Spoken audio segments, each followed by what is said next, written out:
Tänään mä kerron sulle 10 myyttiä siitä, kenellä on lupa olla noita. Eli toisin sanoen me sukelletaan tällaiseen noita-yhteisöön ja ylipäänsä okkultististen yhteisöjen elitismiin. Noitus tarkoittaa lyhyesti sanottuna yliluonnollisten kykyjen tai voimien hallitsemista, ja noita on henkilö, joka harjoittaa noituutta. Ja noituuttahan on todella monenlaista. Meillä on esimerkiksi perinnenoituus, nykynoituus tai ritualistinen noituus, wicca, eklektinen wicca, fairy tai fairydianismi. Ja ylipäänsä erilaisia maagisia järjestelmiä on vaikka kuinka paljon.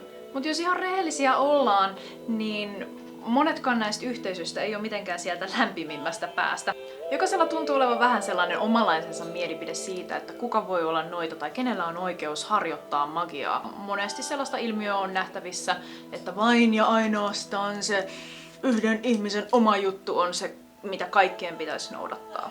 Tänään mä ajattelin kumota näitä myyttejä ja taistella gatekeepingia vastaan.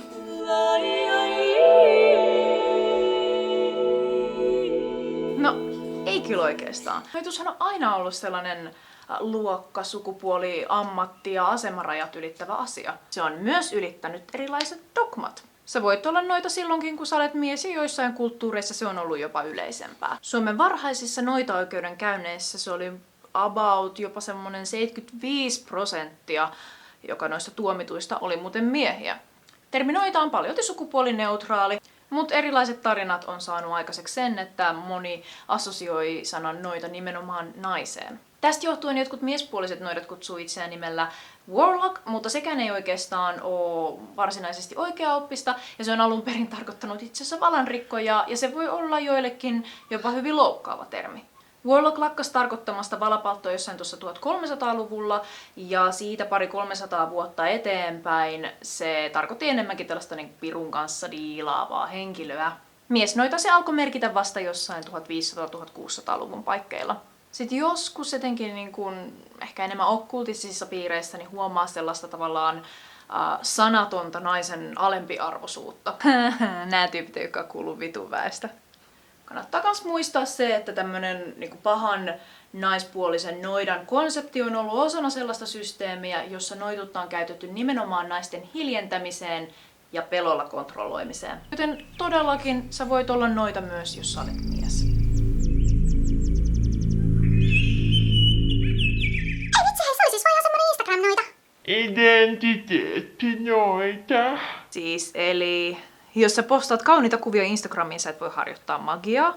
Miten estetiikka sulkee okkultiikan tai noituuden pois? Eikö se pikemminkin korosta sitä? Identiteettinoituudeksi se muuttuu siinä vaiheessa vasta, jos sä et harjoita. Eli lähinnä siinä vaiheessa, kun henkilö ostaa Killstarilta muki, jossa lukee Witch, mutta ei kuitenkaan todellisuudessa harjoita. Silloin tällainen tyylillinen ihannointi menee ihan suoraan johonkin vaihtoehtoismuodin pariin. Ja that's it. Noita harjoittaa noituutta. Tuossa mä ymmärrän sen ärtymyksen ja myönnän, että mulla itselläkin hiukan nousee niskavillat pystyyn. Tai siinä on vähän jopa sellaisia kulttuurisen omimisen piirteitä, ja se aiheuttaa sen, että ne noidat, jotka harjoittaa noituutta samaan aikaan, kun ovat kuitenkin hyvin estetiikan tajuisia ja tykkäävät ilmentää sitä, tulevat kyseenalaistetuiksi ja helposti leimatuiksi nimenomaan tällaisiksi estetiikkanoidiksi tai identiteettinoidiksi. Perseestä. Mistä sä voit tietää sen, että harjoittaako joku toinen noituutta? Et sä välttämättä voi tietää sitä mistään. Ja jos sä tykkäät tuoda sitä esiin jotenkin visuaalisesti tai vaikka verbaalisesti, se ei tee sitä millään tavalla huonompaa. Ja jos otetaan katsaus vaikka satanistiseen noituuteen, LaVey esimerkiksi ihan nimenomaan kehottaa naispuolista noitaa hyödyntämään niitä naisellisia ominaisuuksiaan. Tässä vain pari kuoteista. Kenelläkään ei ole oikeutta puuttua siihen, miltä sä näytät. Muista, että sun elämä ja se, mitä sä haluat kertoa tai näyttää itsestäsi, ei tuolta osin ole kenenkään muun asia tai tuomittavissa. Sä saat olla just niin upea kuin sä haluat, sä saat näyttää just siltä, mitä sä haluat. Sä voit preferoida kauneutta tai rujoutta tai ihan just sitä, miltä susta itsestä tuntuu. Tai sun ei tarvi välttämättä kiinnittää asiaan mitään huomiota. Ja sä teet niitä asioita, jotka helpottaa sun voimankäyttöä. Ylipäänsä mä en ymmärrä sitä, minkä takia täytyy shameata jollain tavalla vaikka uusiin yhteisöön tulevia henkilöitä. Mun mielestä sellaiset noidat, jotka uskaltaa tuoda itseään noin esiin, ne on ihan mahtavia, ne on upeita. Ne on rohkeita siinä, ettei ne pyytele anteeksi olemassaoloa yhtään keneltäkään. Eikä tarvikkaa. Mä ymmärrän sen, että kaikilla ei ole mahdollisuutta mutta samalla tavalla tuoda sitä esiin ja olla oma itsensä. Esimerkiksi kulttuurisista syistä noitus saattaa edelleen olla niin tuomittava asia, että joku ei vaan pysty tekemään sitä. Ja mä ymmärrän sen, että siitä voi tulla kurja fiilis, kun joku toinen saa sen, mitä itse todellisuudessa haluaisi. Mutta se ei oikeeta tollasen käytökseen. Mä suosittelisin pikemminkin käyttämään negatiivisia tunteita, joita toisen menestyksestä herää, ponnahduslautana sun omalle kunnianhimolle.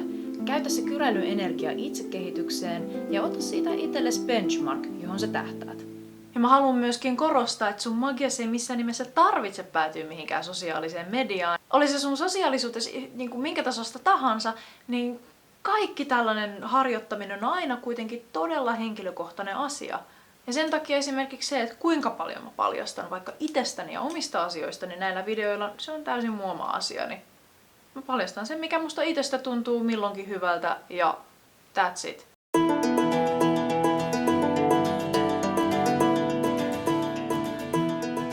Kaikenlaisia noita putiikkeja on tullut nyt aika paljon ja sitä mukaan tämmönen kaupallistuminenkin on taas liittynyt noituuden pariin. Ja siinä ei ole mun mielestä välttämättä mitään väärää, onhan sitä ennenkin noidalta pyydetty jos jonkinmoisia palveluksia, eikä se aina ole ollut missään nimessä ilmaiseksi. Mutta lähinnä se, että tiedostaa vaan sen, että sun ei ole pakko ostaa sitä kaikista sitä kalleinta tikaria sieltä kaupasta. Siis aikaisemminhan se rituaaliveitsi on saattanut olla se sama pihviveitsi, jolla on paloteltu se päivän ateria. Esimerkiksi noidan pata nyt on semmonen kuin on, koska no, se oli semmonen tyypillinen kattila silloin. Ei tarvinnut olla teflon kattila. Mä itse koen, että aika jättää esineisiin tietynlaisia jälkiä ja sen takia mä preferoin käyttää enemmän itse nimenomaan vanhoja esineitä. Mutta mä olen kuitenkin tietynlainen esteetikko ja mä pidän kauniista asioista ja joskus on oikeesti vaan tosi kiva rikastuttaa sitä omaa harjoittamista tuomalla sellaisia positiivisia näköärsykkeitä, jotka sitten taas stimuloi mielihyvää ja stimuloi tietynlaista sellaista vähän erilaista sitä energian käyttöä. Oliko tarpeeksi paskamistista?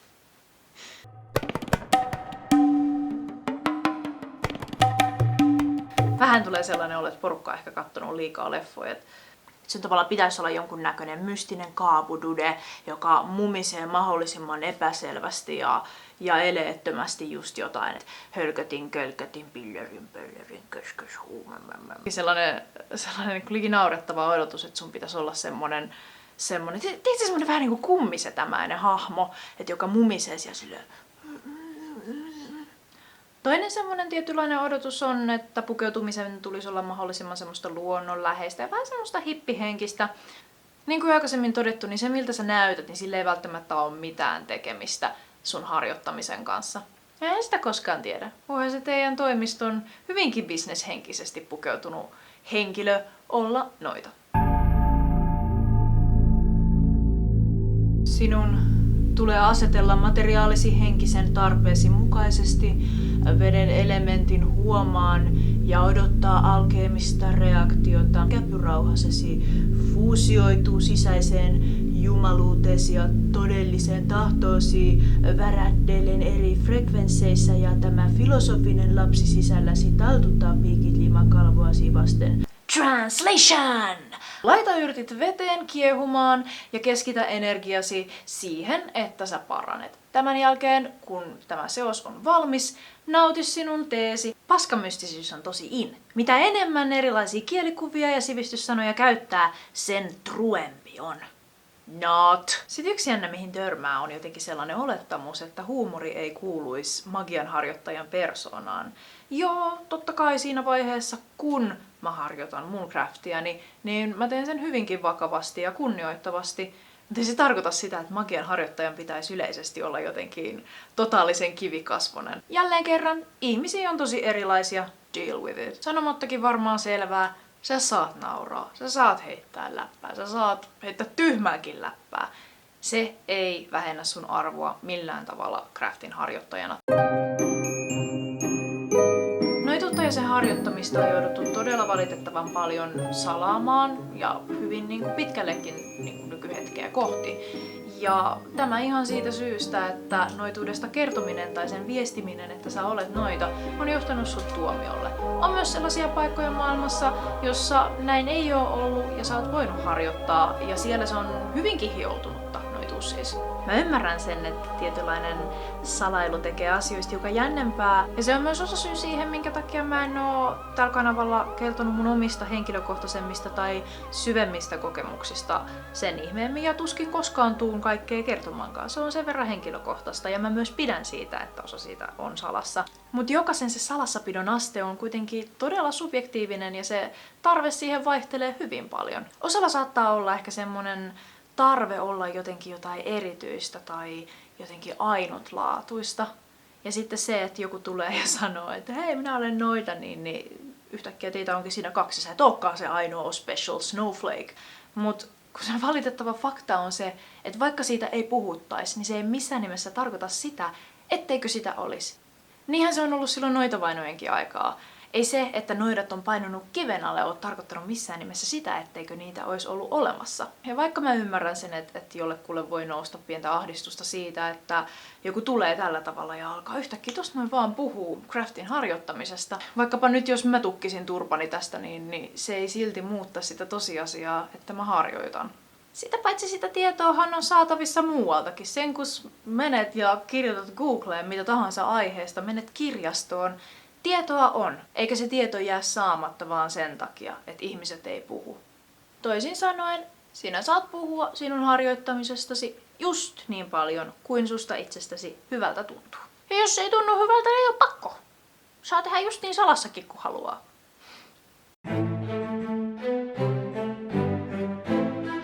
Tässä ajatuksessa jotenkin näkyy edelleen semmonen Grimmin satujen ja elokuvien ja no hitto vie edelleen jopa noitavainojen vaikutus. Noidathan on tehnyt paljon myös hyvää. Noidathan on kautta aikain ollut herbalisteja, kansanlääkitsijöitä, tietäjiä, vaikka mitä. Eli kaiken kaikkiaan siis yhteisön hyväksikin toimivia tyyppejä. Nykynoitien keskuudessa pikemminkin yritetään pyristellä tätä noita on aina pahaa ajatusta vastaan. Ja erityisesti Wiccassa on tämä ajatus siitä, että magia tulisi käyttää ensisijaisesti hyvään. Loppupeleissä noidat on kuitenkin ihmisiä. Ja väite siitä, että jokainen noita olisi jotenkin paha, niin on vähän sama kuin sanoisi, että jokainen lääkäri tai kokki tai vaikka pormestari olisi paha. Ja edellisestä kohdasta johtuen on syntynyt myös erittäin voimakas vasta-ajatus. Eli että noidan pitäisi tehdä vaan ja ainoastaan hyvää. Ja tää on toisaalta hyvinkin ymmärrettävä, erityisesti ottaen huomioon sen, että millaiseksi noidat on leimautunut. Niin on enemmän kuin ymmärrettävää, että halutaan tavallaan taistella sitä vastaan ja myös sitten puuttua siihen, että miten muut harjoittaa sitä craftia. Ja no onhan se nyt totta kai paremman kuulosta, jos ajattelee, että minä olen nyt hyvää noita ja teen vaan ja ainoastaan hyviä asioita. Osittainhan tämä ajatus hyvyydestä lähtee myös Wiccan tästä kolminkertaisuuden laista tai ajatuksesta siitä, että se mitä sä lähetät maailmaan palaa sulle takaisin kolminkertaisena. Eikä tietenkään sovi unohtaa tätä legendaarista Wiccan Reden kohtaa.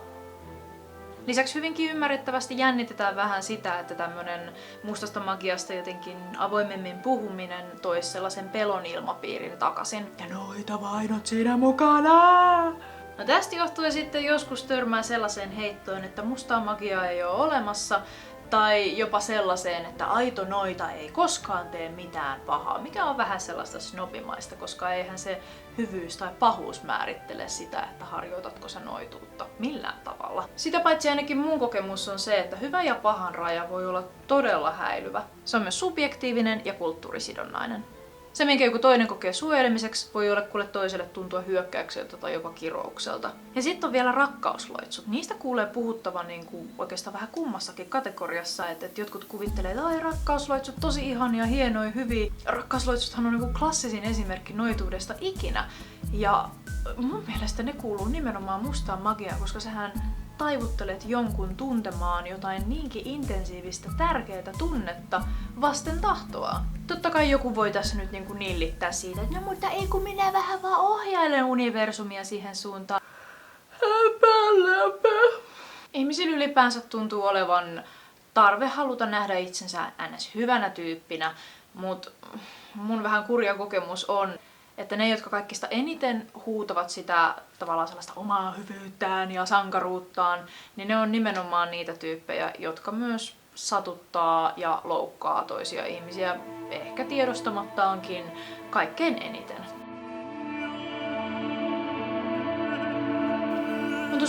tyypillistä, että jos on kiinnostunut noituudesta, on kiinnostunut myös muista erilaisista maagisista järjestelmistä. Ajoittain kuitenkin tuntuu siltä, että sun pitäisi olla samanaikaisesti jotenkin jokaisen mahdollisen järjestelmän asiantuntija. Sun pitäisi samalla olla jotenkin niin kuin historian tuntija ja uskontotieteilijä, sun pitäisi tietää vaan niin kuin kaikki kaikesta.